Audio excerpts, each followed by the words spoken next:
जिन शासन का पर्व है आया, पर्युषण जो कहलाया, पर्वों का ये राजा है जो हर घर खुशियां है लाया।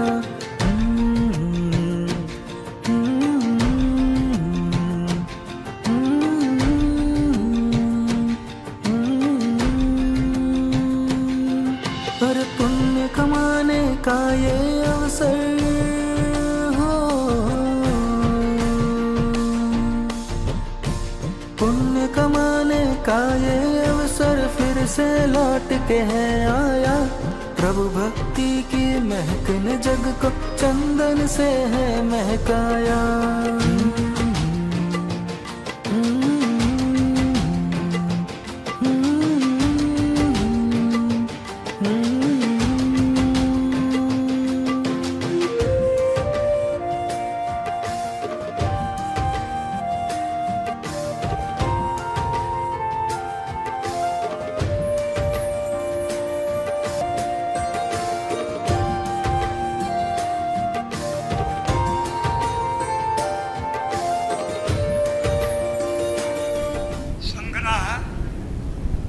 આદરણીય ચેરમેન ટ્રસ્ટી શ્રી શાંતિભાઈ,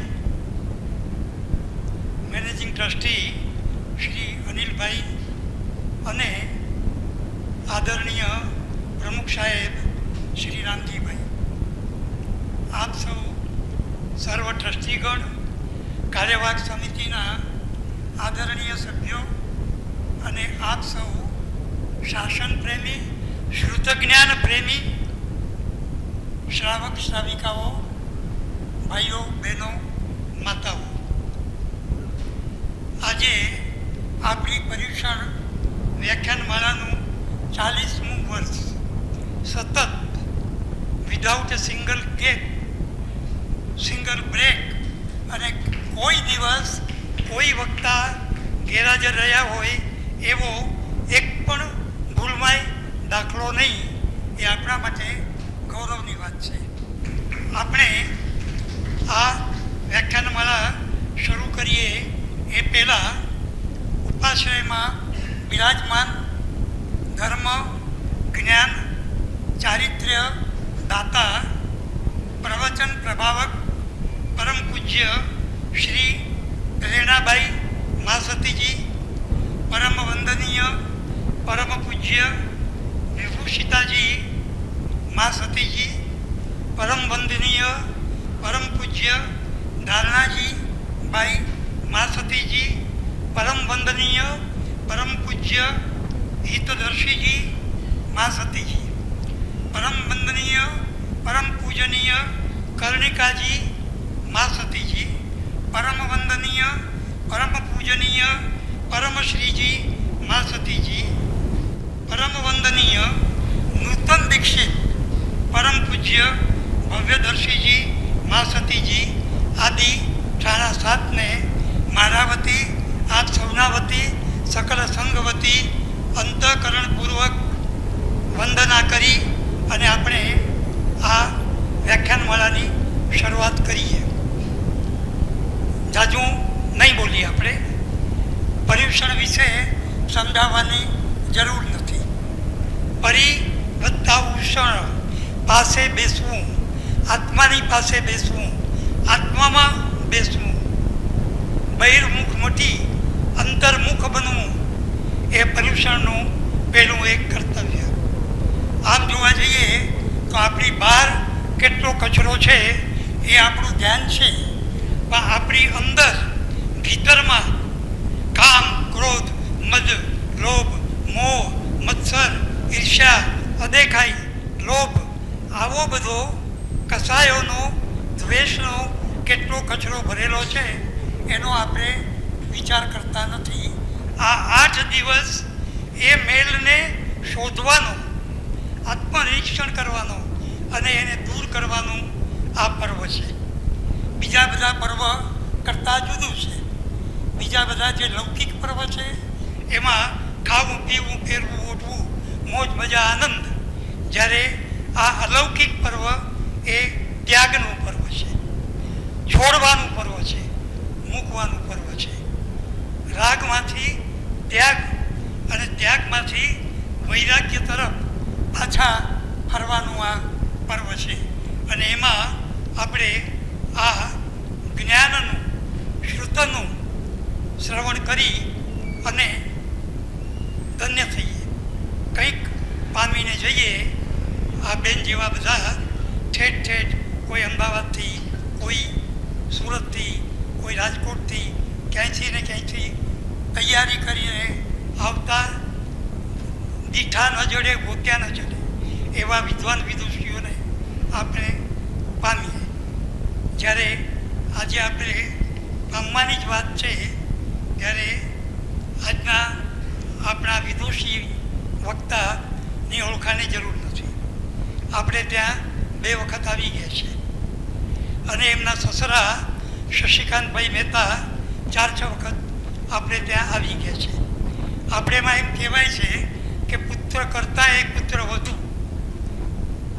આ પુત્ર તો ઉત્તમ જ છે, પણ પુત્ર વધુ એનાથી એ જડિયાતા છે. શશિકાંતભાઈની જે વિદ્વત્તા હતી, માન વિદ્વત્તા, કંઈ કહેવા પણ નહીં, પણ એના કરતાંય ખરેખર સરખામણી ન કરું તોય કીધા વિના રહેવાય નહીં કે ભારતીબેનની વિદ્વત્તા પણ ઘણી ઘણી ચડિયા હતી. મુંબઈમાં જન્મ્યા, પછી વડોદરા ગયા, રાજકોટ સ્થિર થયા, પણ વડોદરામાં MS યુનિવર્સિટીમાં BCom કર્યું, MBA કર્યું. ના, MBA gold medalist, first class, first in the whole university. આનાથી ઓછા ગૌરવની વાત કઈ હોય? અને પાછું એમણે ભણતર એળે જવા દીધું નથી. એના પછી એમણે એમના માતા પિતાનું જીવન ચરિત્રનું ઉત્તમ આલેખન કર્યું છે. સાસુ સસરાનું પણ આ જીવન ચરિત્ર, બાયોગ્રાફી, એ બંને 4 મુખ્ય પુસ્તકો. પણ એ બધા કરતાં જે એમના પરિવાર જેને સમર્પિત છે તે પન્યાસજી ભદ્રંકર વિજયજી મહારાજા, એમનું પણ જીવન ચરિત્ર લખ્યું. અને એ બધા કરતાં ગુજરાતી ભાષાની, ગુજરાતી સાહિત્યની તો ખરી જ, પણ જૈન સાહિત્યની જે સર્વોચ્ચ સ્થાન પામે એવી કૃતિનું આલેખન કર્યું. પન્યાસજી ભદ્રંકર વિજયજી મહારાજ આપણા બહુ જ મોટા વિદ્વાન, અને નવકાર મંત્રના તો સમજો કે જીવનમાં સંપૂર્ણ ઉતારેલો. એમણે 222 ડાયરીઓ લખેલી જીવન દરમિયાન, અને રહી ગઈ. બેને એ 222 બધી જ ડાયરીઓ લીધી, એનો અભ્યાસ કર્યો, એનું નવેસર સંપાદન કર્યું, અને 108 ગ્રંથોમાં એ પુસ્તકને એમણે બરાબર ફરીથી પુનઃમુદ્રિત કર્યું. પણ જે પુનઃમુદ્રિત કર્યું એની મજા શું છે? પ્રેસની લિપિમાં નહીં, મહારાજ સાહેબના જે મૂળ અક્ષરો હતા એ અક્ષરોના એમણે બીબા બનાવડાવ્યા, ફોન બનાવડાવ્યા ફોરેનમાં, મોડર્ન ટેકનોલોજી, અને પછી એને છાપ્યું. એટલે મહારાજ સાહેબની ગેરહાજરીમાં, મહારાજ સાહેબ વિના એમને એમ આનો અભ્યાસ કરી, ટેકનોલોજી વાપરી અને એ પુસ્તકો બનાવ્યા છે. અને એટલા માટે જ એમણે નામ આપ્યું છે હસ્તાક્ષરનું અક્ષય પાત્ર.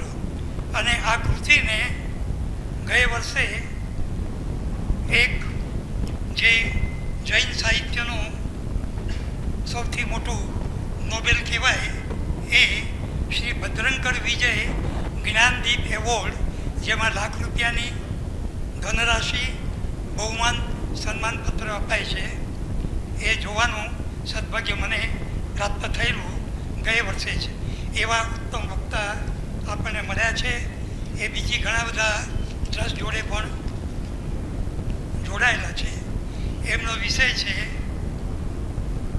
કર્મી કેથેમાં, એ નહીં લઈએ, એનું એ જ છે બધું. પણ કર્મ રાજ સાથે એક વરસાદી સાંજ કર્મની વાત છે. હવે એમની અને તમારી વચ્ચેથી હું નીકળી જાઉં એ પહેલાં આપણા પ્રેમના પ્રતીક સમાન, આપણા આદર અને માન સમાન એમનું સાલ અને હારથી બહુમાન કરવા આપણા મેનેજિંગ ટ્રસ્ટી શ્રી અનિલભાઈના જીવનસાથી ભારતીબેનને વિનંતી કરું. ભારતીબેન,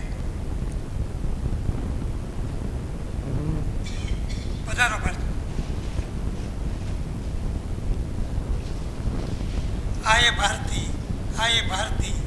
ભારતી છે ભારતી.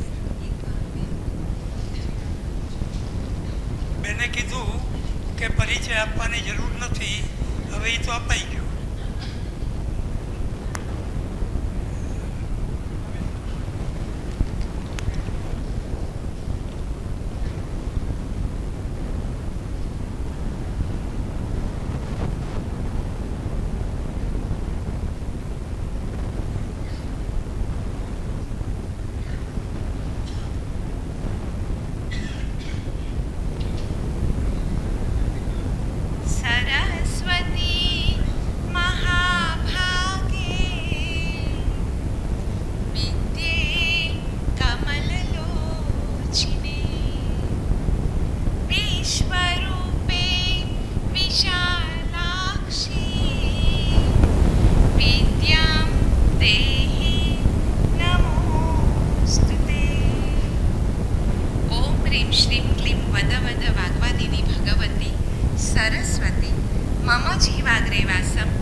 વરસાદી સાંજે એકાએક મારો મોબાઈલ રણક્યો. અજાણ્યો નંબર જોયો એટલે બેધ્યાનપણે સેજ ફોન ઉપાડીને મેં કહ્યું હેલો. ત્યાં તો સામેથી પાવરફુલ અવાજમાં મને જવાબ મળ્યો કે તમે ગમે એટલા બિઝી હો, કોલિંગ યુ લેટર કહીને મારો ફોન મૂકી ન દેતા. મેં કહ્યું અરે પણ આપ છો કોણ? કોઈ રોંગ નંબર લાગી ગયો લાગે છે મારા ભાઈ. તો કહે દિવસ રાત બપોર સાંજ અનંતા ભવો ભવથી તમે મને સતત કોલ કર્યા કરો છો અને હું ચૂપચાપ તમારા એ સૌના રોંગ નંબર્સ રિસીવ કરીને હવે થાકી ગયો છું. પણ બેની, ઇનફ ઇઝ ઇનફ. હવે તો તમારા અલ્ટિમેટ ઘર ભેગા થાવ કે જેથી હું પણ છૂટો થાઉં. આટલું સાંભળી મને થયું આ શું? હું સ્તબ્ધ બની. કોઈ રાજા મહારાજા જેવો સત્તાવાહી અવાજ. અને ત્યાં જ મારા મનની વાત જાણી લઈને તેમણે કહ્યું કર્મા કોલિંગ. મેં કીધું કોણ Karma? I don't know any Karma ભાઈ. એમણે કહ્યું Karm Raja. It was simply unbelievable. મેં કહ્યું ઊભા રહો, હું તમને વિડીયો કોલ કરું. I need to see who is really calling me. તો એમણે જવાબ આપ્યો ડીપ ફેક કરીને તમે માનવો લોકોને છેતરો. હું તો ન્યાયનો તટસ્થ દેવ, કર્મ રાજા. હું જ તમને ઝૂમ કોલની લિંક મોકલું, એમાં તમે જોડાઓ અને આવો આ વરસાદી સાંજે આપણે સંવાદ કરીએ. હું તો બધા જ કામો પડતા મૂકીને તરત જ એ ઝૂમની લિંક ઉપર જોડાઈ ગઈ અને એ પછી અમારા જે સંવાદો થયા, ક્વેશ્ચન આન્સર્સ થયા, એ જ તો શેર કરવા આજે અહીંયા આવી છું. જેવી ઝૂમ કોલમાં જોડાઈ કે તેમણે તો પોતાની વંદે ભારત દોડાવી. કહે કર્મ એટલે તમે હમણાં મને પૂછ્યું ને હું કર્મ, તો જુઓ હું સમજાવું. સંસ્કૃતમાં જે વ્યાખ્યા છે એનું હું ગુજરાતી કરીને તમને સમજાવું કે કર્મ એટલે જીવન જીવવા માટે વિશિષ્ટ ઉદ્દેશ્યથી કરવામાં આવેલી કોઈ પણ ક્રિયા અથવા કાર્ય. In English you know us as an activity, work or function. પણ તમારા જૈન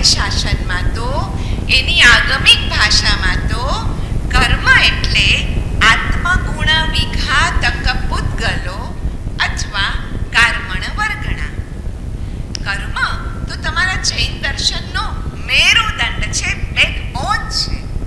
એમની તો આમ જ વાણી સડસડાટ આગળ ચાલત, પણ હું એનાથી ઉતાવળી એટલે મેં એમને કહ્યું, વેટ, તમે આમ જ લેક્ચર આપો ને કર્મ રાજા, એની બદલે ચલો આપણા બે વચ્ચે એક રેપિડ ફાયર રાઉન્ડ થઈ જાય ક્વેશ્ચન આન્સરનો.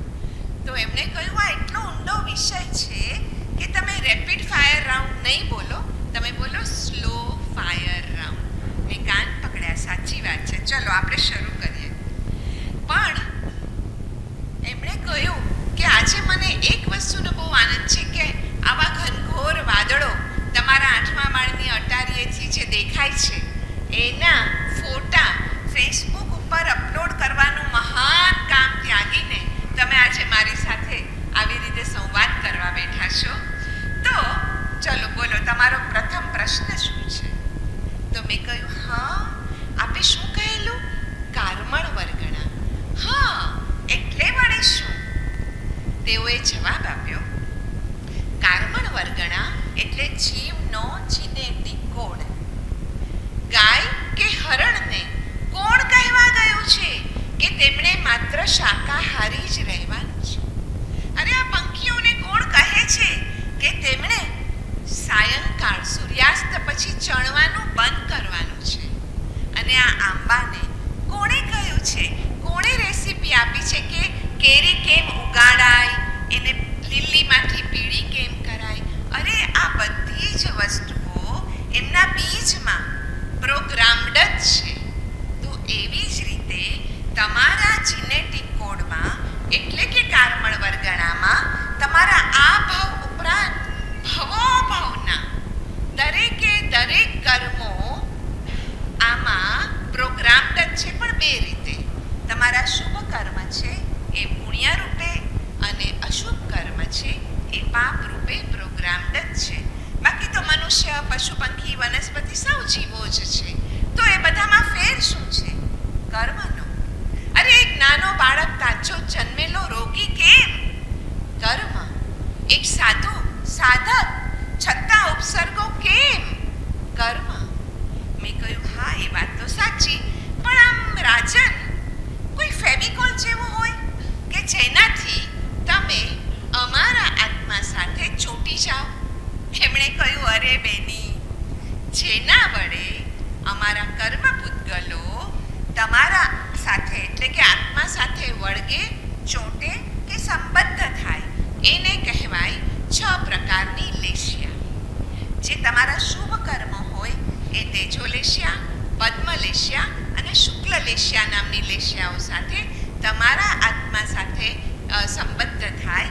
અને જે તમારા અશુભ કર્મ હોય એ કૃષ્ણ લેશિયા, નીલ લેશિયા અને કાપોત લેશિયાથી જોઈન્ટ થઈ જાય. તો હે કર્મરાયા, આ યુનિવર્સમાં કોણ પહેલું આવ્યું, તમે કે અમે? બંને અનાદિથી છીએ, પણ અમારું કોઈ એક કર્મ તમારા આત્મા સાથે અબાધા કાળ સુધી સત્તામાં રહે, પણ પછી એકવાર તો જેવું આ કર્મ ભોગવાઈ જાય કે we both get separated. Okay, તો આપણા બેમાંથી વધુ બળવાન કોણ? અરે આ તમને પ્રશ્ન પણ કેમ થયો? કર્મની સત્તા કરતા તો તમારી આત્માની સત્તા લાખો ગણી બળવાન છે. પણ તમે જ્યાં સુધી કર્મ ન બાંધો ત્યાં સુધી જ. એકવાર તમે કર્મ બાંધી લ્યો પછી અમે બળવાન, અને એકવાર એ કર્મ ભોગવાઈ જાય એટલે ફરીથી આત્મા તો બળવાન છે જ. અરે અમે કર્મો તો જડ છીએ, તમે ચેતનવંત છો તો તમે જ વધારે બળવાન થયા ને. અચ્છા, તો જો તમે જડ છો તો અમારા ચેતન એવા આત્મા ઉપર કેવી રીતે આટલો બધો પ્રભાવ પાડી શકો છો? અને બીજું એ કે તમે આંક ગણવામાં કાંઈ જ તમે અમારું ફળ આપતા હો ત્યારે એ ફળની ગણતરીમાં કોઈ દિવસ કાંઈ ફેર નથી પડતો, તો તમે જડ છતાં કેમ નહીં? ત્યારે એમણે કહ્યું, કેમ? તમારું ક્લોરોફોર્મ છે એ જડ જ છે ને, છતાં તમારી સર્જરીઝમાં તમે અનકોન્શિયસ થાવ જ છો ને એનાથી. એ જડ વસ્તુ કોન્શિયસ તમને અનકોન્શિયસ કરે જ છે ને. એવી જ રીતે તમારા કેલ્ક્યુલેટર્સ ક્યાં ગણવામાં ભૂલ કરે છે. કીધું હા, કાન પકડું, સાચી વાત છે. પણ કર્મરાયા, તમને આમ કોઈ સિદ્ધાંત બિદ્ધાંત હોય કે પછી કાંઈ નહીં? અરે હોય, અમારા ઘણા સિદ્ધાંતોમાં જ અમે તો કામ કરીએ. પણ મુખ્ય હું તમને જો 3 સિદ્ધાંતની વાત કહું ને, તો પહેલો સિદ્ધાંત, દરેક કર્મ ફળ પ્રદાન કરે જ. જેવું કરે તેવું પામે, અને વાવે તેવું લડે, એવું તો તમે જ કહેતા હો છો. બીજો સિદ્ધાંત છે, અમને કોઈ વહેંચી ન શકે, બીકોઝ વી આર અસંવિભાગી. ધારો કે બાળક હેરાન થતું હોય અને એની માતાને એમ હોય કે એનું બધું દુઃખ હું લઈ લઉં, પણ ના, એવું ન બની શકે, કારણ કે અમે અસંવિભાગી છીએ.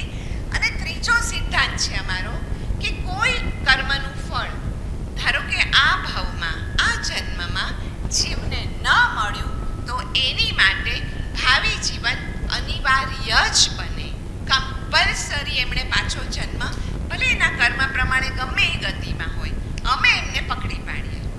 ઓ, તો કર્મરાજા, મેં પૂછ્યું કે આ બધું જો નસીબ ઉપર જ, અરે બધું કર્મ પર જ હોય, તો નસીબની વાત જે અમે લોકો કરીએ છીએ એ તો ખોટી જ ને? અરે હોય, નસીબની વાત એકદમ સાચી, પણ તમે જે પરિપ્રેક્ષ્યમાં કરો છો ને એનાથી સેજ જુદી રીતે. કઈ રીતે? કે કર્મ અમે 3 ભાગમાં વિભાજિત છીએ, ક્રિયમાણ, સંચિત અને પ્રારબ્ધ. ક્રિયમાણ કર્મ એટલે શું? કે સવારથી રાત સુધી તમે જે પણ કાંઈ ક્રિયા કરો એ ક્રિયમાણ કર્મ. દાખલા તરીકે તમને તરસ લાગી, તમે પાણી પીધું, તરસ મટી ગઈ, ફળ મળી ગયું, કર્મ શાંત. બીજો દાખલો, તમે કોઈને ગાળ આપી, એણે તમને લાફો માર્યો, તમારો ગાલ ચચર્યો, એ કર્મનું ફળ તરત મળી ગયું, કર્મ શાંત. પણ અનેક એવા ક્રિયમાણ કર્મો છે જેનું ફળ મળતા વાર લાગે છે. કેવી રીતે? દાખલા તરીકે તમે લોકો પરીક્ષા આજે આપો, એનું પરિણામ 2 મહિના પછી મળે. બીજું, તમે ઘઉં આજે વાવો તો પાકે 120 દિવસ પછી. અથવા આંબો તમે આજે વાવો, એના ફળ મળે 5 વર્ષ પછી. એવી જ રીતે કર્મના બીજ મુજબ એના ફળ મળતા વાર લાગે. અને 84 લાખના ફેરામાં તમે, એટલે કે આત્માએ ભવો ભવ બાંધેલા ક્રિયમાણ કર્મમાંથી જેટલા કર્મનું ફળ ન મળ્યું એ લોકરમાં મુકાયા, એને કહેવાય બીજો પ્રકાર સંચિત કર્મ. એક્યુમ્યુલેટ થયા તો સંચિત કર્મ. અને એ સંચિત કર્મો સાથે તમે અહીંયા આવ્યા છો. મેં કહ્યું, ઓ ઉભા રહો કર્મ રાજા, લેટ મી રિકોલ. તમે જે કીધું એ બરાબર સમજી છું કે નહીં?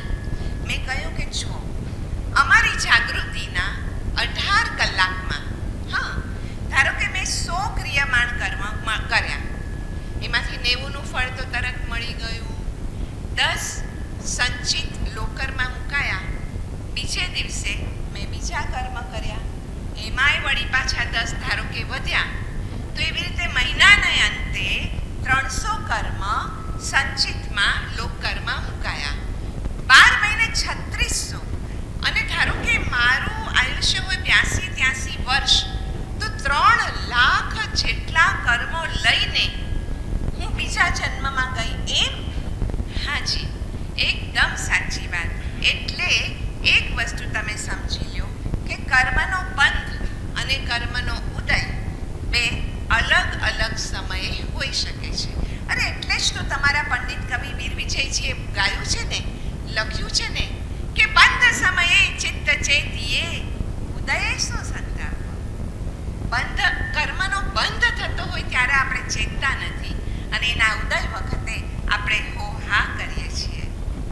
બહારે હતો મુશળધાર વરસાદ, અને ભીતરમાં વિચારોની ભરતી ઉઠી કે અનાદિકાળથી કરોડો મેરુ પર્વતો ભરાય એટલા સંચિત કર્મ સાથે હું અહીંયા આવી છું.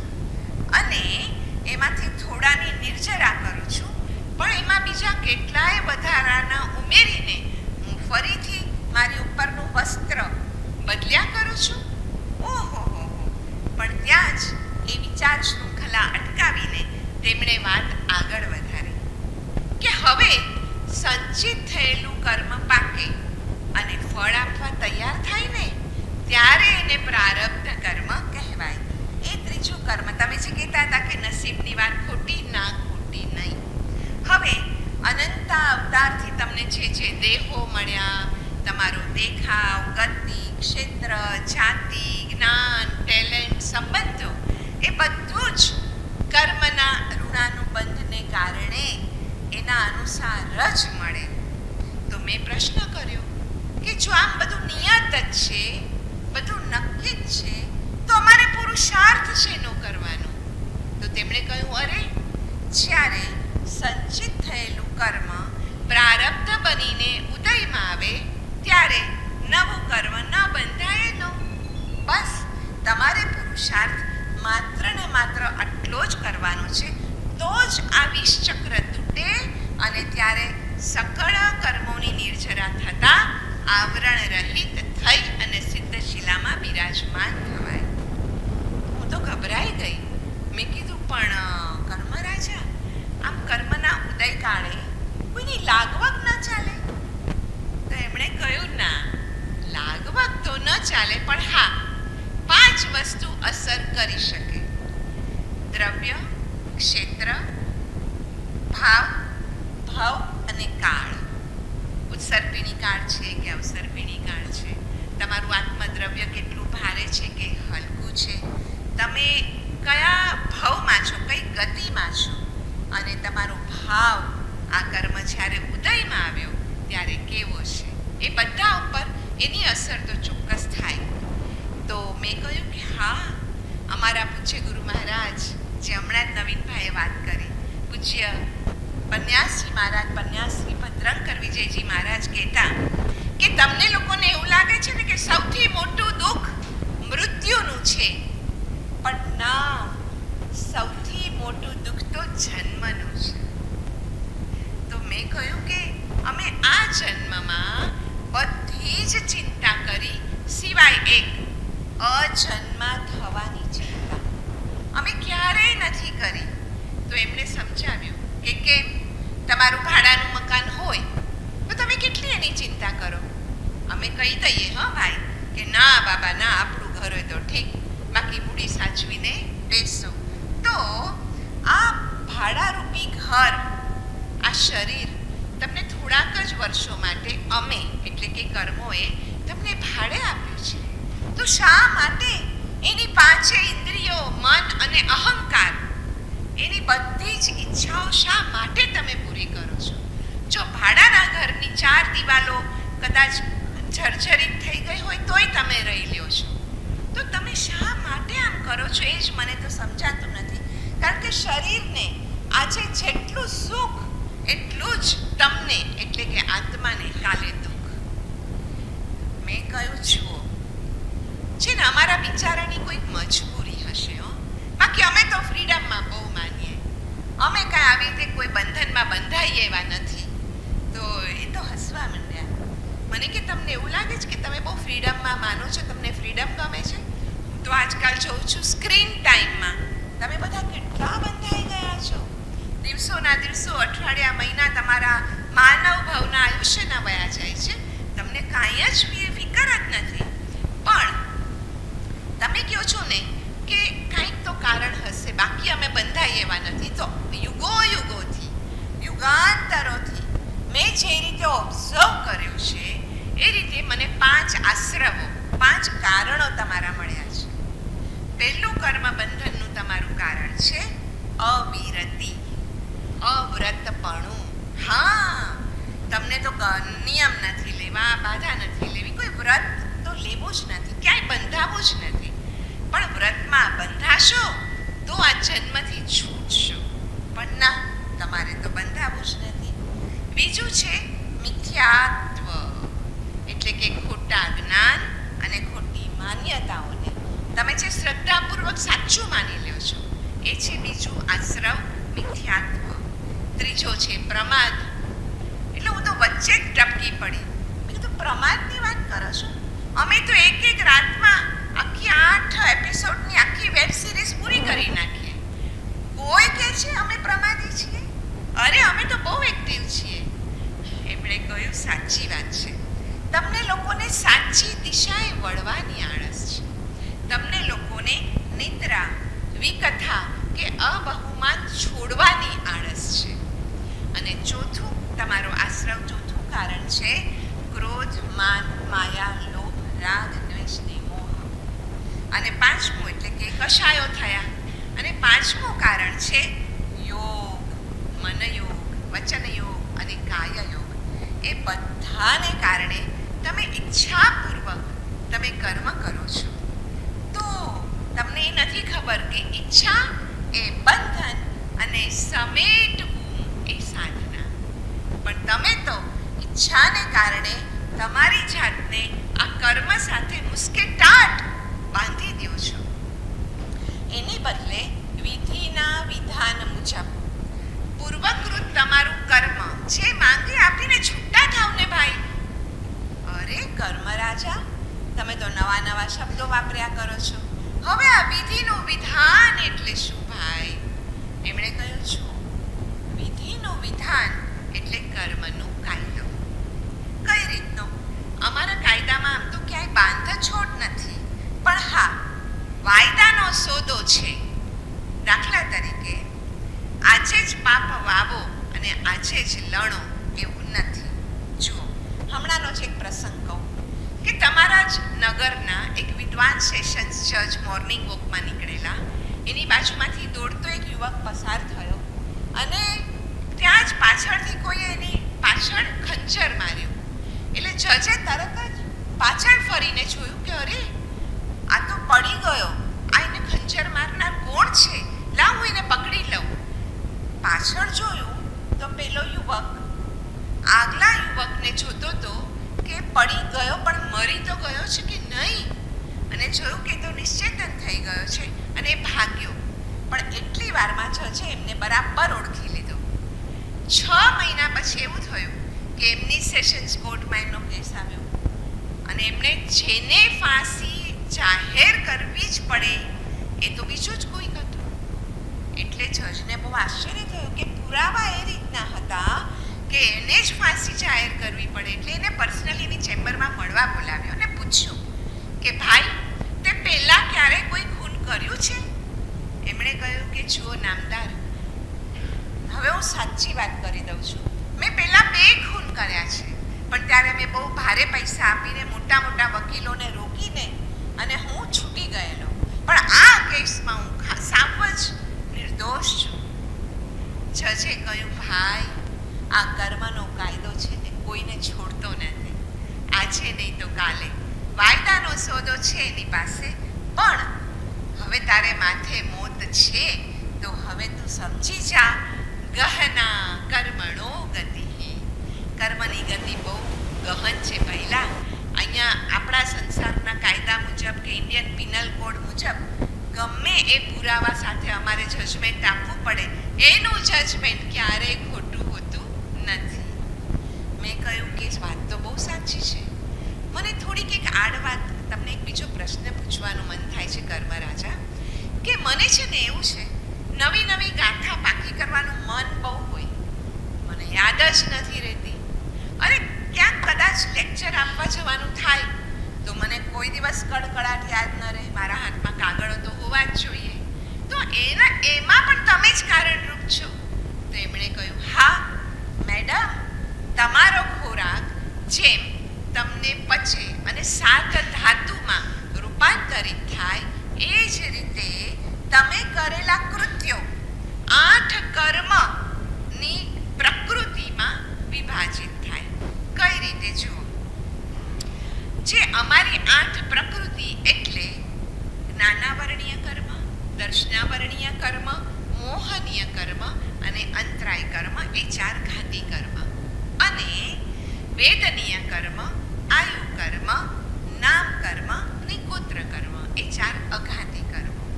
જો જ્ઞાનાવરણીય કર્મ કેવી રીતે બંધાય કે જ્ઞાની અને જ્ઞાન પ્રત્યે તમે અવિનય સેવ્યો હશે એટલે તમને ગાથા યાદ નથી રહેતી. તમને નથી ખબર 30 ઉપર 14 મીંડા લગાડો ને એટલા 30 કરોડા કરોડી સાગરો પમની સ્થિતિ છે આ જ્ઞાનાવરણીય કર્મની. આજકાલ તો બધા તમારો મોબાઈલ લઈને આહાર નિહાર બધું કરો છો અને એના જે જ્ઞાનનું આવરણ તમારી આત્માની આડે જે બંધાઈ રહ્યું છે ને એમાં તમને ખબર નથી તમે ક્યારે છૂટશો આ મેરીગો રાઉન્ડમાંથી. બીજું દર્શનાવરણીય મેં કહ્યું કેવળ જ્ઞાનીના વચનોમાં અશ્રદ્ધા કરવાથી દર્શનાવરણીય કર્મ બંધાય. મોહનીય કર્મ અજ્ઞાનને કારણે તમે જે વિષયો કશાયો જે કરો છો ને એને કારણે મોહનીય કર્મ બંધાય અને કોઈ જીવને નડતર આપી એને કકડાવો છો એટલે અંતરાય કર્મ બંધાય છે. હવે માત્ર આ આયુષ્ય પર્યંત જ જે આપણી સાથે રહે છે. જો આજે 4 અઘાતી કર્મ છે એ ઘાતી કર્મ એ ચારે ચાર આપણી સાથે બીજા જન્મમાં પણ આવે. પણ જે અઘાતી કર્મ છે એટલે વેદનીય આયુ નામ અને ગોત્ર એ માત્ર આ જન્મ પૂરતા હોય પછી પૂરા. કઈ રીતે? વેદનીય કર્મ એટલે શું? પીડા દીધી. પીડા તો દીધી પરથી સામેવાળાના દુઃખમાં સુખ માન્યું. આયુ કર્મ જે જીવદયા વધારે પાડે ને એને બહુ લાંબુ આયુષ્ય મળે. અમારા દાદીમાં તારાબેન 94 વર્ષ જીવ્યા અને એમનું એક જ સૂત્ર હતું જૈણા એ જ ધર્મ. એના દરેક પગલે જીવદયા અને એટલું નિરામય આયુષ્ય જીવ્યા. પછી નામ કર્મ તો જીવની સરળતા જેટલી હોય ને એટલું શુભ નામ કર્મ બંધાય અને જેટલી વક્રતા હોય એટલા અશુભ કર્મ નામ કર્મ બંધાય. આપણને ઘણીવાર એવો અનુભવ છે કે આપણે બધું કામ કરીએ પણ ક્રેડિટ આપણને ન મળે, બીજા કોઈ લઈ જાય. ઘણીવાર એવો આપણને બધાને અનુભવ થાય છે અને સામે પાર્શ્વનાથ પ્રભુ કેટલું યશ નામ કર્મ, કેટલું બધું યશ નામ કર્મ. તો જીવ આપણે સરળતા રાખશું તો જ આપણને આ નામ કર્મ શુભ નામ કર્મ તરીકે પ્રરૂપિત થશે. અને ગોત્ર કર્મ મરીચી આપણને દરેકને ખબર છે. મહાવીર સ્વામીનો જે નૈસારના ભાવમાં સંકિત પામ્યા એ પછીનો ત્રીજો ભાવ મરીચી. એમણે માત્ર ગોત્રનો મદ કર્યો કે ઋષભદેવ મારા દાદા ઓહો પ્રથમ તીર્થંકર આવસર પેઢીના, મારા પિતા ભરત ચક્રવર્તી પ્રથમ ચક્રવર્તી અને હું પોતે હમણાં જેમ પ્રભુએ કહ્યું એમ આ અવસર પેઢીનો 24મો તીર્થંકર મહાવીર નામે થવાનો છું. બધી ગોત્રનો મદ તો ક્યાંથી ક્યાં એમને પહોંચાડ્યું. 27 ભવ તો પૂરા કર્યા, વચ્ચે વચ્ચે લાખો નાના નાના કેટલાય એને ભવો કરવા પડ્યા અને છેલ્લે બાકી હતું તો ગર્ભમાં પણ 82 દિવસ એમણે નીચ ગોત્રમાં આવવું પડ્યું ત્યારે એ કર્મ ખપ્યું.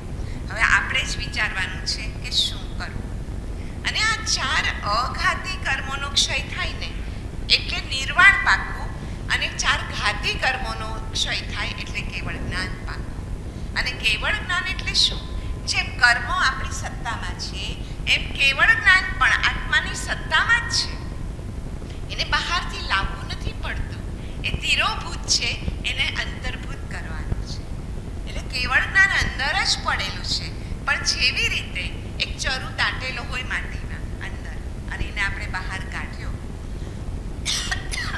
અને એની ઉપરથી માટીના થર આમ કાઢ્યા અને અંદર રહેલા હીરા જેમ ઝગમગે એવી જ રીતે કેવળ જ્ઞાન આપણી અંદર ઝગમગતું જ પડ્યું છે. માત્ર એની ઉપરથી કર્મરૂપી માટી દૂર કરવાની છે. મેં કહ્યું કે આ બંનેનું મૂળ શું?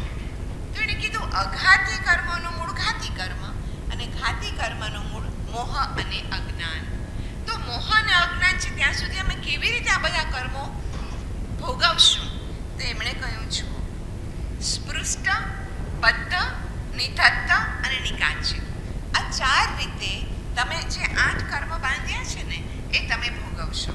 મેં કીધું અરે કર્મ રાજા, તમે બધી નવી નવી નામાવલી બહાર કાઢો છો, આ બધાનો અર્થ તો સમજાવો. એમણે બહુ સરસ રીતે એકદમ સિમ્પલ એક્ઝામ્પલથી મને સમજાવ્યો. એમણે કીધું કે વાવાઝોડું આવવાનું હોય અને તમને તો બહાર જ ગમે છે, અંદરની જાત્રા તો ગમતી જ નથી. ઇનર જર્ની વિધાઉટ ડિસ્ટન્સ છે તો એ તમને ગમતી નથી. હવે તમે વાવાઝોડામાં બહાર ગયા અને તમને ધૂળ લાગે શરીરમાં, કપડાં પર, તમે ઘરે પાછા આવ્યા અને એને ખંખેરી નાખી, એ ધૂળ નીકળી ગઈ, એ થયું સ્પૃષ્ટ કર્મ, કે તમને સ્પર્શ થયો કર્મનો, પણ તમે પછી આ ખંખેર્યું ને એટલે કર્મ ભોગવાઈ ગયું. ખંખેરવું એટલે શું? તો ક્ષમાપના. દાખલા તરીકે ધારો કે તમારી એમ્પ્લોયી કે તમારા કોઈ સર્વન્ટ 4 દિવસ કામે ન આવ્યા, પછી આવ્યા એટલે આપણે જોરદાર એને ખીજાઈ લીધું. આમ હોય, મોબાઈલનો યુગ છે, તમે કાંઈ અમને કહો તો ખરા એડવાન્સમાં એટલું બધું કામ પડ્યું, આમ થોડી ચાલે, એટલે એનું મોઢું પડી ગયું, એના વગર આપણને આમે ચાલે એમ નથી, એટલે આપણને 5-10 મિનિટ પછી પસ્તાવો થાય અને આપણે કહીએ, આવને દિવ્યા, સોરી હા બેટા, મેં તને આજે બહુ ખીજાઈ લીધું. બસ આ ક્ષમાપના, એનાથી આ સ્પૃષ્ટ કર્મ ભોગવાઈ ગયો, પતી ગયો. એટલે જ બધી વખતે આપણે સોરીની ફિલિંગ રાખવાની છે. બીજું મેં તમને કહ્યું બદ્ધ કર્મ. ધારો કે 2 દોરી છે, એની બેની વચમાં એકદમ ઝીણી ગાંઠ પડી ગઈ, એટલી ઝીણી ને કઠણ છે તો એને ઉકેલતા થોડીક વાર લાગશે. આમ ખાલી સ્પૃષ્ટ જેવું નથી, આ થોડુંક અઘરું કામ છે. તો તમે શું કરશો કે તમે ધીરજ અને કૌશલ્યપૂર્વક એને ઉકેલશો. ઉકેલાઈ જશે, નો પ્રોબ્લેમ. તો એ જે ધીરજ અને કૌશલ્ય એ શું છે? એ છે સંવર અને નિર્જરા. અહીંયા બેઠેલા દરેક પ્રબુદ્ધજનને ખબર છે કે આ સંવર અને નિર્જરા એટલે શું. હવે એમાં કેવું છે કે 2 ભાઈઓ વચ્ચે ગાંઠ પડી ગઈ હોય, હા, અને બંને ભાઈઓ બોલતા ન હોય, પછી આવી રીતે પર્યુષણ આવે, સંવત્સરી આવે અને પ્રતિક્રમણ કરે, અને ત્યારે ગુરુ મહાત્મા સમજાવે એનો મહિમા, અને બેવને અંદરથી પસ્તાવો થાય અને જાય અને બંને એકબીજાના ઘરે જઈને માફી માંગે અને મારી ભૂલ હતી, ના મારી ભૂલ હતી. લાંબો સમય ગયો, થોડુંક ધીરજ અને કૌશલ્યથી ઉકેલતા ભલે વાર લાગી, પણ એ બદ્ધ કર્મ પણ ભોગવાઈ ગયો. હવે નિધત્ત, કપડા ઉપર તેલનો કે ઘીનો ડાઘ લાગ્યો હોય તો એ મહાપ્રયત્ને હળવો પડે. તમારે કેમિકલ્સ લેવા પડે, તમારે સારામાં સારો વોશિંગ પાવડર લેવો પડે, રાઈટ? તો એટલે શું? તો સંયમ અને તપ, એ 2 વસ્તુ જ્યારે કરીએ ત્યારે આ નિધત્ત કર્મ પણ થઈ જાય. આ નિધત્ત કર્મ બંધાય કેવી રીતે? તો જે 5 મહાવ્રતો છે, તમે હિંસા કરો, આપણે અસત્ય બોલીએ, આપણે ચોરી કરીએ, અબ્રહ્મ કરીએ કે પરિગ્રહ કરીએ, આ જ્યારે કરીએ છીએ ત્યારે નિધત્ત તેલનો ડાઘ પડી જાય છે આપણા આત્મા પર, અને પછી સંયમ અને તપ કરીએ તો જ એ ખપી શકે છે. અને છેલ્લું અને સૌથી અઘરું છે, કઈ રીતે ભોગવાય છે? તો આ નિકાચિત રીતે ભોગવાય છે. નિકાચિત એટલે શું? કે આ કર્મની સ્થિતિ એટલા રસપૂર્વક આપણે બાંધી હોય કે અવશ્ય મેવ ભોગવવી જ પડે. દાખલા તરીકે સૈનિક મહારાજા, એમણે કેટલું અભિમાન કર્યું, એણે કેટલાય રાજાઓને, મંત્રીઓને કીધું, અરે મેં તો મારા એક જ ધનુષ્યથી ગર્ભિણી હરિણીને શિકાર કરી દીધો, એક જ ધનુષ્યથી મેં 2 જીવનો શિકાર કરી લીધો. એટલી બધી વાર એણે પાછું અભિમાન કર્યું, મદ કર્યો અને બધાને વાત કરી. એટલે શું થયું? એની પર પૂટ ઉપર પૂટ ચડતા જ ગયા, અને એવું નિકાચિત થઈ ગયું કે જ્યારે મહાવીર સ્વામી એમને એમ કહ્યું કે મારું હવે કઈ ગતિ છે, ત્યારે એમણે કહ્યું કે તમારે તો નરકમાં જવાનું છે. અને પછી તમને બધાને ખબર છે કે શું થયું આગળની સ્ટોરી. અને આપણને એ પણ ખબર છે કે આવતી 24મીના પ્રથમ પદ્મનાભ નામે જે તીર્થંકર થવાના છે અત્યારે, એ નરકમાં છે, અને એનું કારણ છે નિકાચિત કર્મ. પ્રકૃતિબંધ, પ્રદેશબંધ, રસબંધ અને સ્થિતિબંધ, એ પ્રમાણે 7 કર્મ તો પ્રતિ સમય આપણે બાંધીએ છોડીએ.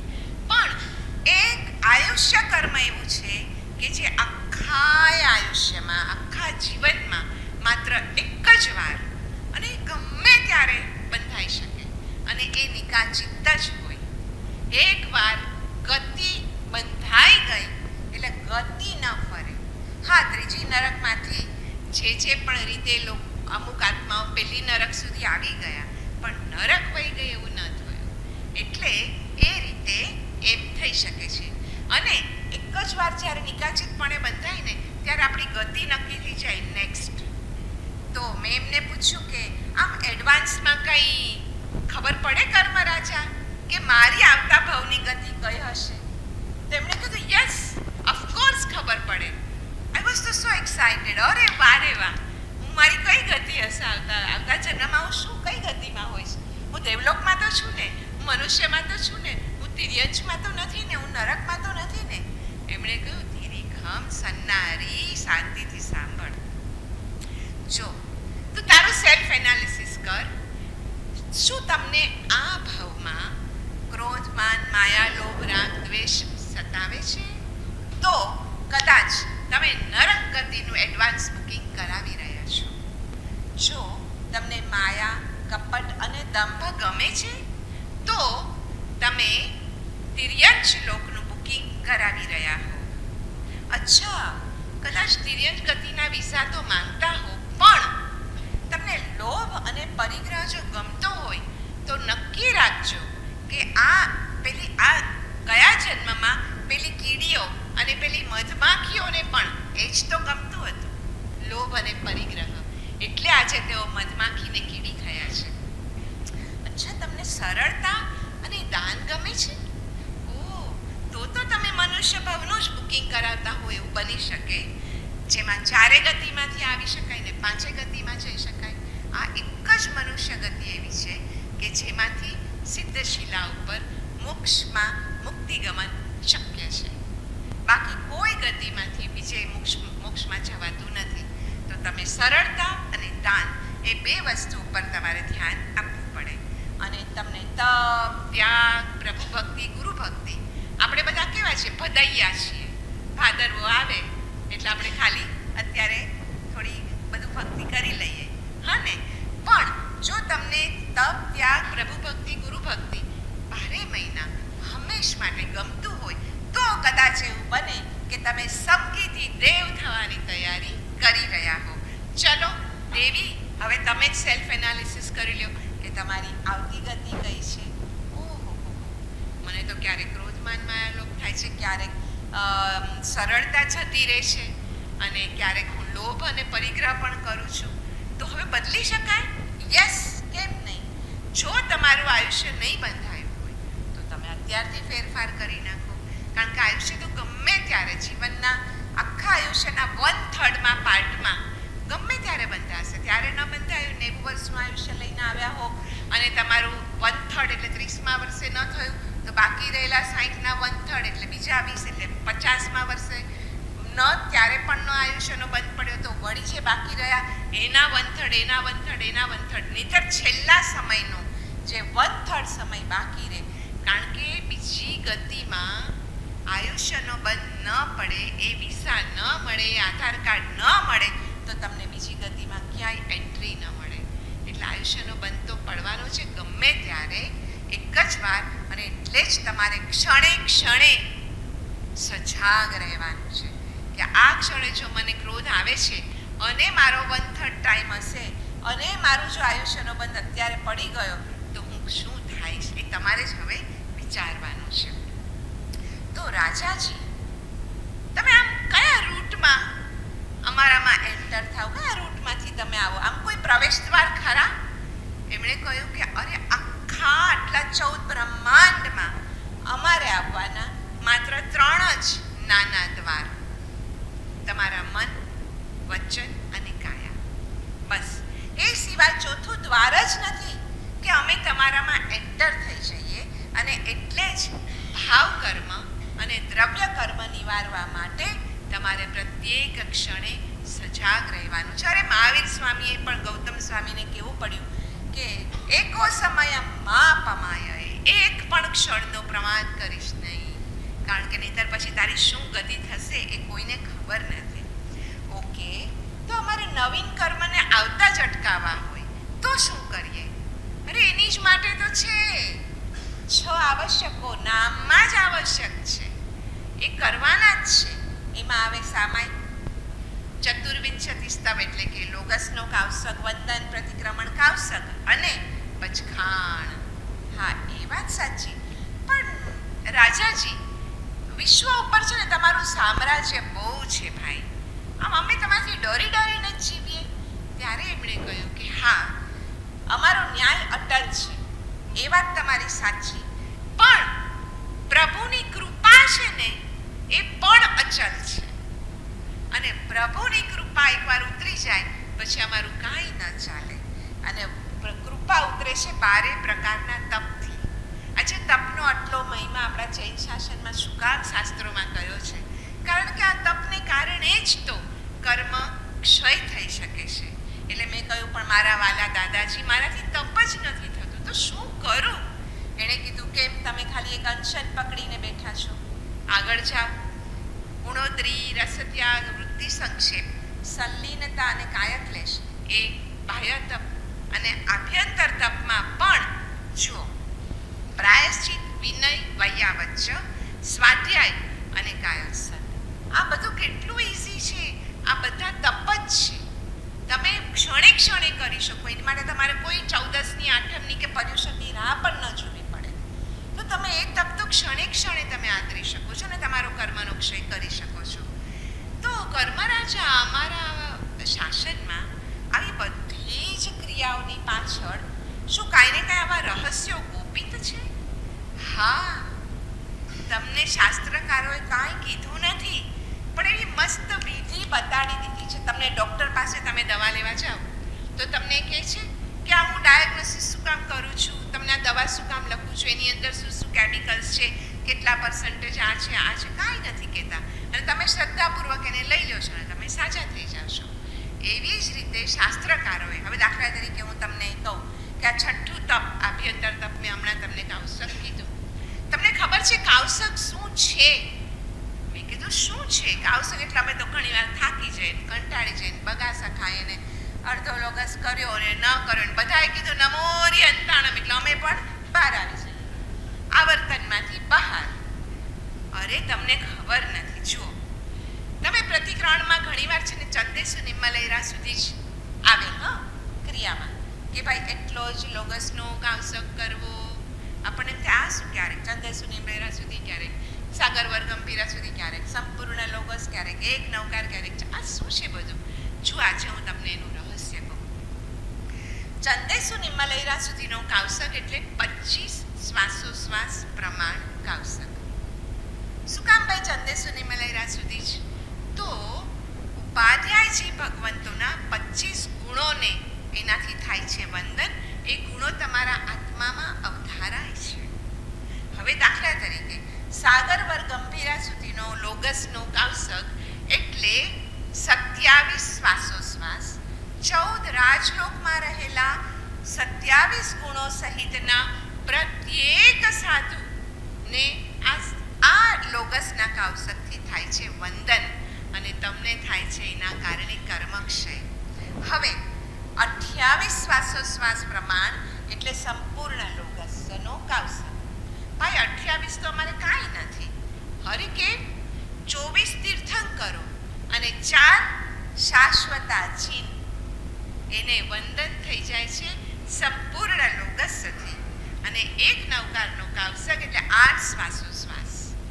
જેમણે 8 કર્મનો ક્ષય કરીને અત્યારે સિદ્ધશિલામાં બિરાજમાન છે એવા દરેક સિદ્ધ પરમાત્માને એક નવકાર માત્રથી થાય છે વંદન અને તમારા કરોડો કર્મનું થાય છે નિકંદન.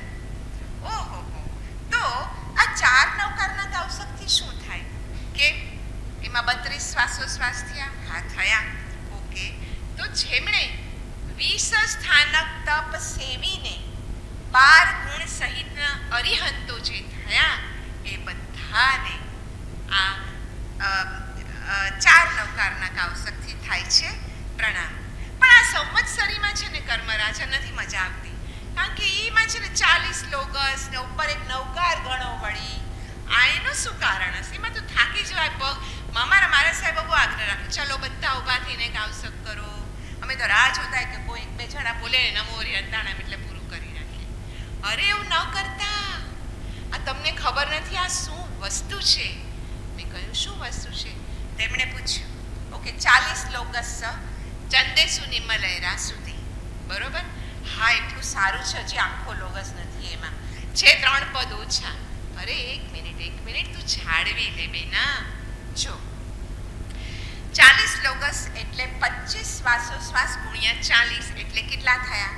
ઓફકોર્સ એ તો કેલ્ક્યુલેટર વગર કહી દઉં 1000. અને ઉપર એક નવકાર એટલે શું? 8. ઓકે, તો 1000 ને 8 વિદ્યાદેવીઓ એક ક્ષણ પછી એમનું એક કર્તવ્ય બની જાય કે એમના આ સાધર્મિકની સહાયમાં એમણે દરેક શુભ કામમાં રહેવું જ પડે. અને 1008 is an angel number. It's a number of new beginning. તમે જે સંવત્સરીના પ્રતિક્રમણમાં બધાને ખમાવ્યા પછી જે નવા વર્ષનું નવું બિગિનિંગ કરો છો એના સંકેત માટે આ 40 શ્લોકસ અને એક નવકારનો કાવસક છે, જેનાથી તમે 1008 કરીને એ એન્જલ નંબરને સેવીને હવે ન્યૂ બિગિનિંગ કરો છો કે બધાને વિચ્છામી દુક્કડમ, અને હવે હું વધારે કર્મો નહીં બાંધું.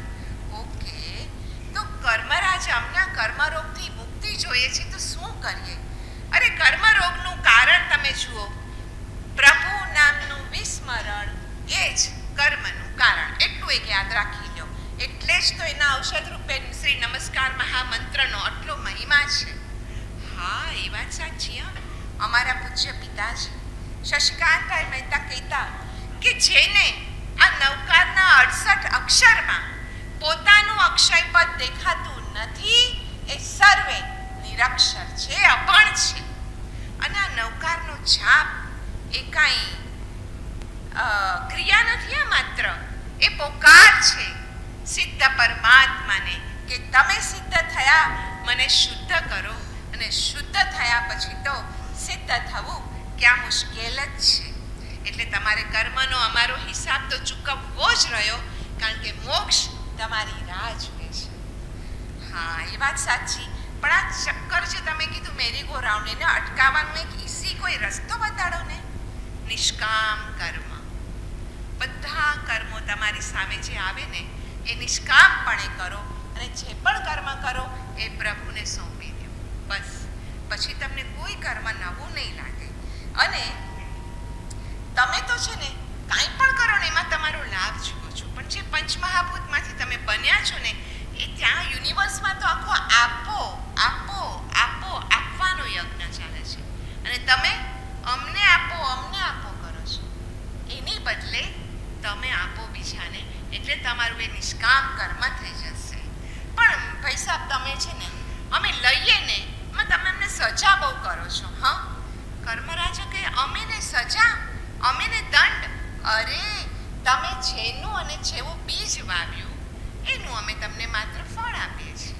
અમે તો એક્ઝિક્યુટ કરવાવાળા છીએ, અમે કોઈ બીજું સ્પેશિયલ આપવાવાળા નથી. અચ્છા, એક સવાલ મને ક્યારનો મૂંઝવતો તો મેં પૂછી લીધું કે કર્મરાજા, અમે બીજી ગતિમાં જઈએ ત્યારે અમારો દેખાવ, રૂપ, રંગ બધું જ બદલાઈ ગયું હોય, તોય તમે અમને કેવી રીતે ઓળખી લ્યો છો કે આ જ આત્મા છે જે ગઈ વખતે ભારતી હતી ને હવે આ છે? તો એમણે કહ્યું, ચલો 1000 ગાયોનું ગોકુળ હોય, એમાં તમે એક વાછરડીને મૂકો, એ જઈને પોતાની જન્મદાતા માતા પાસે જ ઊભી રહેશે. અમારે પણ અમારા જન્મદાતાને જ ગોતવાના છે. તમે ગમે એટલા વેશ બદલો, ગતિ બદલો, જાતિ બદલો, અમે તો તમને ગોતી જ લઈએ. પણ અમે છે ને ક્યારે તમને અન્યાય નથી થવા દેતા, કારણ કે અમે બહુ ન્યાયમાં માનીએ છીએ. અરે શું કર્મ રાજા, મને તો ક્યારેક અન્યાય થાય ને હું બહુ હર્ટ થઈ જાઉં છું. એવી હર્ટ થઈ જાઉં ને કે આવું થોડું, આ તો અહીંયા મારો વાંક પણ નથી ને મને કોઈ વઢી ગયા કે મારો બહુ ઈગો પણ હર્ટ થઈ જાય. તો એમણે કહ્યું કે જો ત્યારે છે ને તમારે 3 સનાતન સત્યો યાદ રાખવા. કયા? જેના ઉપર તમારો અધિકાર નથી એ તમે માંગ્યું હશે તો અમારો અધિકાર કેટલો? પેટ પૂરતા અનાજનો, બસ. એના સિવાય તમારે કોઈ અધિકાર નથી, કારણ કે શરીર મળ્યું છે, સાથે પેટ મળ્યું છે, બસ ખાલી પેટ પૂરતું ન્યાય પૂર્ણ તમે આજીવિકા કરો અને તમે આજનું જમી લો. તો બધા પશુ પંખીઓ જો કોઈ પરિગ્રહ કરતું નથી, બસ તમે પણ પેટ પૂરતું ખાલી તમારો અધિકાર છે એટલા જ અન્નનો. બીજું છે જે તમારું પોતાનું છે એ જ તમારી પાસે રહી શકશે. અમારું પોતાનું, અમારે તો બધાય છે. અરે હોય, બધાનો એક પછી એક વિયોગ વિરહ થવાનો જ છે. તમારું પોતાનું હોય તો માત્ર એક આત્મા, તમે પોતે. અને ત્રીજો સિદ્ધાંત છે તમે જે આપ્યું હશે એ ભવિષ્યમાં બાઉન્સ થઈને પાછું મળવાનું જ છે. એ નક્કી જ રાખજો. કર્મ છે ને સંયોગો આપે, પણ ધર્મ છે ને એ સંયોગોમાં કેમ જીવવું એનો અભિગમ આપે. તો હે કર્મ રાજા, તમારી ધર્મની વ્યાખ્યા શું? તો એમણે કહ્યું કે કર્મના કરજમાંથી મુક્ત થવાનો જે પ્રયત્ન એ જ ધર્મ. એનાથી વધારે બીજો કોઈ ધર્મ જ નથી. પણ કર્મ રાજા, તમને કોક વાર કોક ભેટી જતા હશે ને એવા આત્માઓ કે જે તમને ગણકારે નહીં. હા, કેવી રીતે? એકવાર કોઈ જ્ઞાની પુરુષ તમે કોણ છો એ તમને જો સમજાવી દે એટલે તમારા જૂના કર્મો ડિસ્ચાર્જ થયા કરે, નવા ન બંધાય કે અમારી પકડમાંથી મુક્ત. તમે આત્મ સ્વભાવમાં આવી ગયા ને એટલે અમારી ઇન્ડસ્ટ્રી બંધ.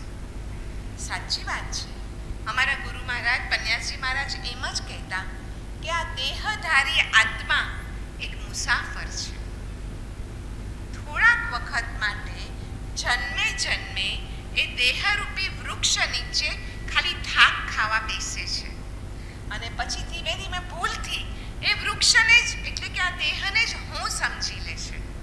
પણ જેવો કોઈક એને સમજાવે કે હું કોણ છું કે તરત જ પેલો ઘડો ફૂટે છે અને ચૈતન્ય સમુદ્રમાં એ આત્માનું જલ સમાઈ જાય છે. હુંનો પથ્થર ફૂટે છે અને હરિનું નિર્માણ થાય છે. તો મને કાંઈક આઈએમપી બતાડી દો ને, મારે આ હુંનો પથ્થર તોડવો છે. મેં કીધું પ્લીઝ મને આપ જલ્દી કાંઈક કહી દો ને, કંઈક આઈએમપી કાઢી દો. તો એમણે કહ્યું, છો હુંનો પથ્થર તોડવાનો સરળમાં સરળ માર્ગ છે નાના થવું. આટલા 14 રાજલોકમાં તમે વિચારો, કોણ છો તમે, ક્યાં છો તમે, શું હસ્તી છે તમારી? દરિયા કિનારાની જે રેતીનો એક નાનો કણ છો તમે. બસ તમે નાના બનો પછી તમને કોઈ પાડી નહીં શકે, તમારો કોઈ ઈગો હર્ટ નહીં કરી શકે. આપણને ખબર જ છે આપણે નાના જ છીએ. અને હા, બીજું કે રોજ વિચારો કે મારી જિંદગીનો આજે અંતિમ દિવસ છે. કોઈ કેવળ જ્ઞાની પરમાત્મા તમને એમ કહી જાય કે બસ હવે આજે તમારું પૂરું, હા બસ સાંજે તમે વિદાય. આપણે એ દિવસે કોઈ પાપ નહીં કરીએ. સાચી વાત. રોજ આપણે એ જ વિચારવાનું. એટલે શું થાય કે જે 18 પાપ 9 પુણ્યથી શમે છે, આપણે એકદમ ન્યુટ્રલ ગિયરમાં આવી જશું. ના બાબા આજે કાંઈ નહીં. હા. અને પછી એમણે મને સમજાવ્યું કે જીવનની યાત્રા અઘરી હોતી જ નથી. જીવનની યાત્રા અઘરી હોતી જ નથી. થકવી નાખે છે રાગ દ્વેષનો થેલો. બસ આ .comની દુનિયામાં હું પણ સર્ચ કરું છું એક એવા સાચા માણસની, એક જ્યોતિર્મય ટોર્ચ બેરરની કે જે કાગળ લખીને પોતાને જ રોજ પોસ્ટ કરે કે કર્મ નિર્જરાનું મુહૂર્ત અત્યારે જ છે. કર્મ બંધનની તો વાત જ હવે ભૂલી જવાની છે. પણ આ સૌથી મોટું અનુષ્ઠાન હોય ને માનવ જીવનનું, તો આ એક જ. બધા અનુષ્ઠાનો તમે કરાવો છો, એમાં ભાગ લ્યો છો, બહુ ભાવથી કરો છો, કરો. પણ સૌથી મોટું અનુષ્ઠાન હોય જીવનનું તો એ છે કર્મ નિર્જરાનું અનુષ્ઠાન. અને એની માટે છે ને કોઈ એફર્ટ્સ કરવાના જ નથી, કોઈ ખર્ચો પણ કરવાનો નથી. ખાલી તમે જે ખોટા એફર્ટ્સ કરો છો એમાંથી વિરમવાનું છે. કારણ કે દૂધમાં ઘી તો છે જ, માત્ર એ દૂધને તપાવવાનું છે. અને પ્રતિકૂળ સંયોગોનો પ્રેમપૂર્વક સ્વીકાર એ જ છે તપાવવું. બસ હું તો સ્તબ્ધ થઈ ગઈ, નિરુત્તર થઈ ગઈ. કેટલું બધું હોમવર્ક મળી ગયું મારે, મારી પર કેટલી બધી કામ કરવાનું હતું.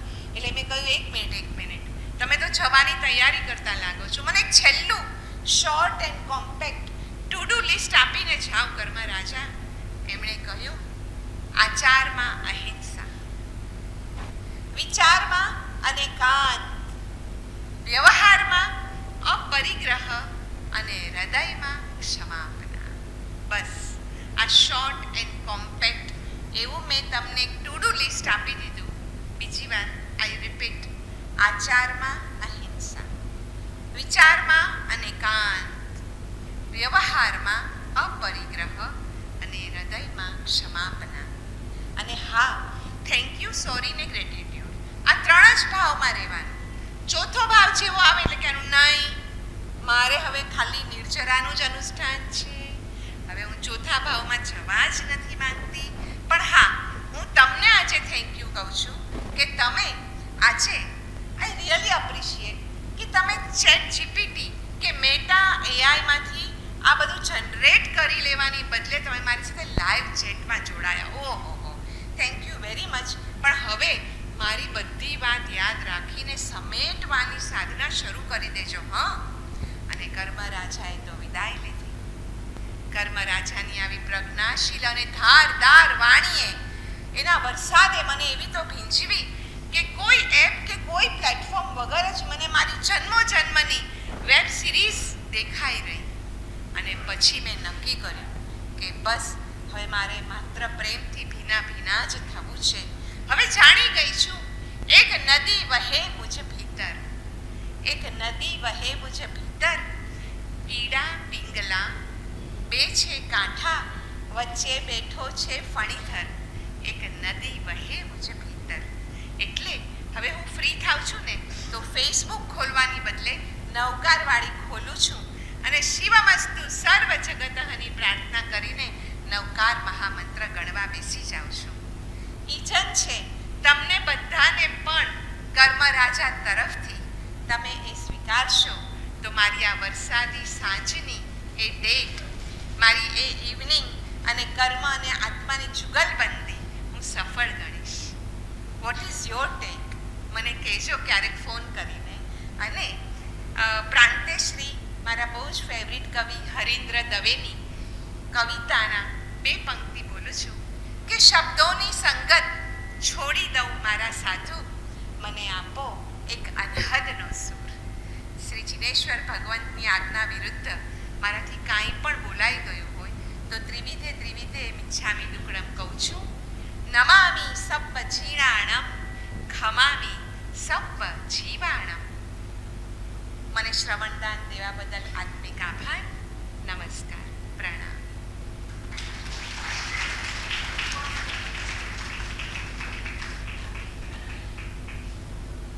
કે બેને એક આચાર્યને શોભે એ કક્ષાની કર્મના બધા જ પાસાની વાત કરી.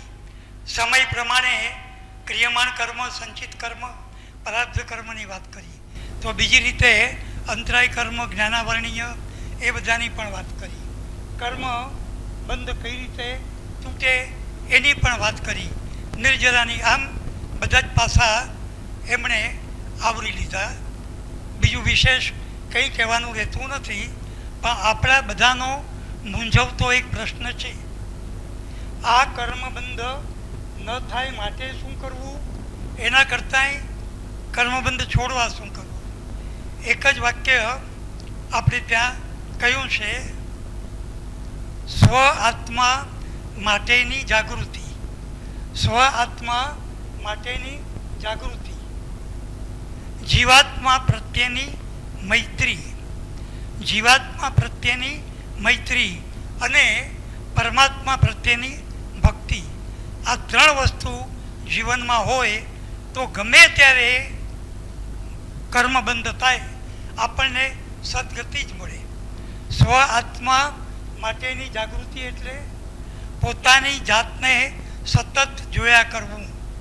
કામ, ક્રોધ, રાગ, દ્વેષ, મોહ, માયા, કૂર, કપટ, આ બધાથી દૂર રહેવું. જો નજર સામે મોત દેખાય ને તો આ બધાથી દૂર થઈ જવાય. સ્વાત્મા પ્રત્યેની જાગૃતિ, જીવાત્મા પ્રત્યેની મૈત્રી. કીડીમાં પણ જીવ છે એ બહુ દૂરની વાત, પણ મારો જે નોકર છે એમાં પણ જીવ છે, તો કમસે કમ એના પ્રત્યે તો દયા દાખવું. ઘરમાં ગાય ભેંસ બકરી છે, એની અમારા એક માસી હતા, એ જ્યારે ગામથી મુંબઈ આવવું હોય આવતા નહીં. કેમ? મારા ઘરમાં ભેંસ છે એનું શું? પ્રાણી માત્ર માટે દયા અને પરમાત્મા પ્રત્યેની ભક્તિ. કોના જેવી? રાવણ જેવી. રાવણ લંકાનો રાજા અષ્ટાપદ પર બેઠો છે, પ્રભુની ભક્તિ કરે છે. ભક્તિ કરતાં કરતાં એના વાયોલિનની એક તાર તૂટી ગયો, ભક્તિમાં ખલેલ પડે. એ ખલેલ ન પડે એટલા માટે એણે પોતાના સાથળના સ્નાયુ ખેંચી કાઢ્યો, ત્યાં લગાડી દીધો વાયોલિનમાં, અને ભક્તિ ફરીથી કરવા માંડી ગયો. આ એક્સ્ટ્રીમ ઉદાહરણો છે. એટલે જો આપણી સતત જાગૃતિ હોય, સતત જાગૃતિ, ઠીક છે, અહીંયા સુધી રહે, પર્યુષણ સુધી રહે, ન ચાલે. ઇંગ્લિશનો પીરિયડ હોય, ગુજરાતીનો પીરિયડ હોય, મેથ્સનો પીરિયડ હોય, ધર્મનો પીરિયડ ન હોય. જન્મથી મૃત્યુ સુધી, કારતકથી આસો સુધી, 1 થી 30, 31 સુધી, રવિવારથી શનિવાર સુધી, સોમવારથી રવિવાર સુધી, આ બધા પીરિયડ ધર્મના છે. એટલે કે અંતરાય કર્મ તોડવા, થયેલા કર્મ તોડવા, નિર્જરા કરવી અને નવા કર્મનો બંધ ન થાય ત્યારે આપણે છૂટીએ. આ બધી વાત બેને એક આચાર્યની કક્ષાએ સુંદર રીતે ઉદાહરણો સાથે સમજાવી. બેન, ખરેખર સંઘ તમારો ઋણી છે. દર વર્ષે તમારે આવવાનું તો છે જ, કારણ કે અનુકૂળતા છે. અહીંયા દીકરીનું ઘર છે, ત્યાં મા બાપનું ઘર છે, અને ક્યાંય ઘર ગોતવા ન પડે તો અમારું આ ઘર તો છે જ. દર વર્ષે જરૂર પધારજો. આવતીકાલે કાજલ ઓઝા વૈદ્ય અને આપણને શીખવશે મા બાપ બનતા શીખો. મા બાપ તો બની જવાય, પણ પછી એ પછીની વાત આવતીકાલે. ધન્યવાદ.